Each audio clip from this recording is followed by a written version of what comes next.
Hey everybody, I'm Lizzie Harrison for Card Player TV, and I'm here with the Pot Limit Omaha World Champion, Marty Smyth. How's it going, Marty? Pretty good, yeah. So congratulations on your bracelet win. Thanks very much, yeah. I know you're a professional poker player. Did you consider PLO to be your best game before you won this tournament? Yeah, probably. I play more PLO online, you know, in cash games. I don't know if I would say PLO is my best game, or just that I think maybe PLO's other people's weaker games. You know, like there's a lot of guys in the field that maybe specialise in Hold'em, and they just kind of want to play every event and give themselves a good chance to win the bracelet. A lot of sponsored guys and stuff. Well, how are you able to take advantage of players like that in the tournament? You just kind of wait for players to make mistakes, you know. Right. What types of mistakes did you spot? I think probably a lot of players play Omaha, a lot of less experienced players play Omaha the way that they play Hold'em. You know, they overvalue hands like kings pre-flop and stuff like that, and just a bit of an experience, really, I think. So, what do you think is the strongest aspect of your game? What separates you from the field? I don't know if I'm separated from the field that much. Like, you know, I'm not the best Omaha player in the world. You're not the best world champion. Yeah, that doesn't mean I'm the best player, though. Oh, don't be humble. No, but it is true. You know, I wasn't. There were other guys that in the tournament that are better players than me. There were a lot of guys who are as good as me, and I obviously just ran a little bit better than some of them. Of course. Yeah, so tell me about the tournament. It went pretty good for me. I got off to a pretty good smell. It went very good for me. I got off to a good start.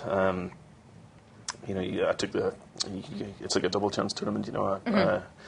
So I doubled my 10k stack pretty early, had about 30k whenever I took the rebuy chip, and I just always kind of stayed around average or a little bit ahead of average. So, you know, I never really had to get into any big pots where it was drawn thin. You know, I don't think I got really lucky in any big hands, but I kind of won nearly every 50-50 hand that I got into. I only had one big setback, but every hand that was like 50-50 or 60-40 all seemed to go in my favour, which is, you know, is obviously pretty lucky. Like, but that's what you need to win a tournament like this, you know. So going into the final table, were you familiar with the other players, and who did you think would be your biggest threat?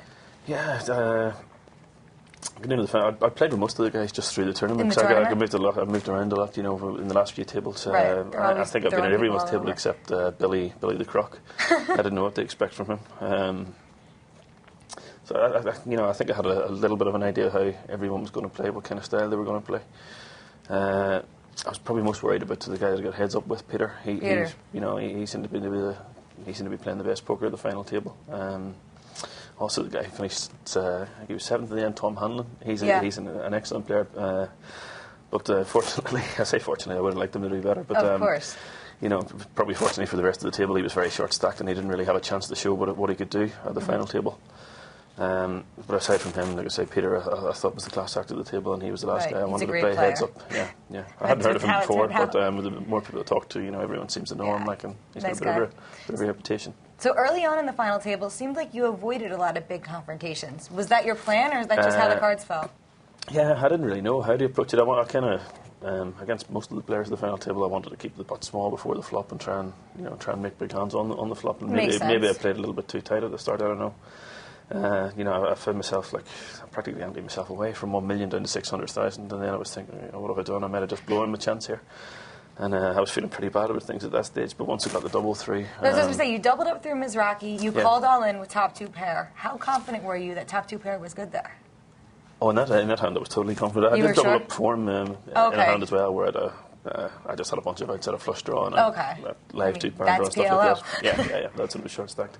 And then you got doubled up through Mizrachi again. It didn't really enter my head that I might be behind in that hand. I flopped top pair on the flop, which I thought was probably good. Yeah. I decided to check it and see if I could make a stronger hand in the turn rather than get into a big pot with just top pair, even if I did think it was good.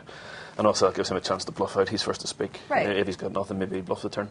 As it happens, he spiked 2 pair on the turn as well, and a flush draw. He did, which, I'm sure to him looked like a huge chance, and you know, every right to expect that it was a huge hand. He's not to know I've spiked top 2 pair on the same street.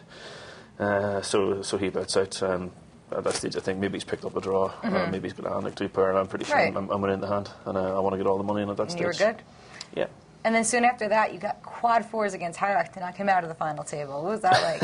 I mean, you had a set of 4s to begin with, but then it just comes on the river. It was a pretty lucky hand. You know, it was like, I mean, I've raised the button just trying to steal the blinds with a garbage hand like 7-6-4-4 or something like that, and that guy's had a pretty good flop for his hand.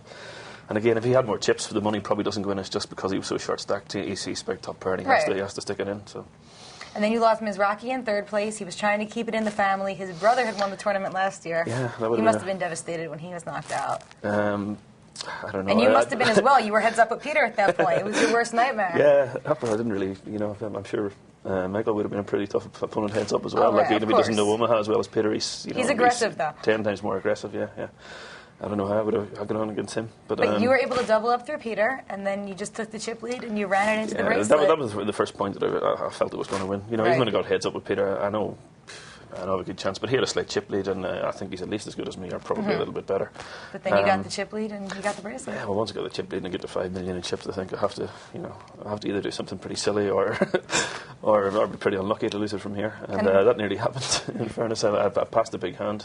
Did you? Against him when he showed me a bluff afterwards, and you were my head was in wow. bits after that. I couldn't believe that he would have the hand that he did have. Of course, yeah. I thought I made an intelligent pass. I don't know. I heard you had quite a cheering section. Yeah, well, both sets of fans were pretty good, actually. Yeah. The Canadian guys gave us a run for our money. But I think maybe in the end, my crowd was just a little bit drunker, and that swung in my favour. You've got another bracelet for Ireland. Yeah, that's 5 of us now. I joined a pretty elite group. Well, congratulations, and thanks so much for coming up to talk to me. Thanks very much. Lizzie Harrison with Marty Smyth for Card Player TV.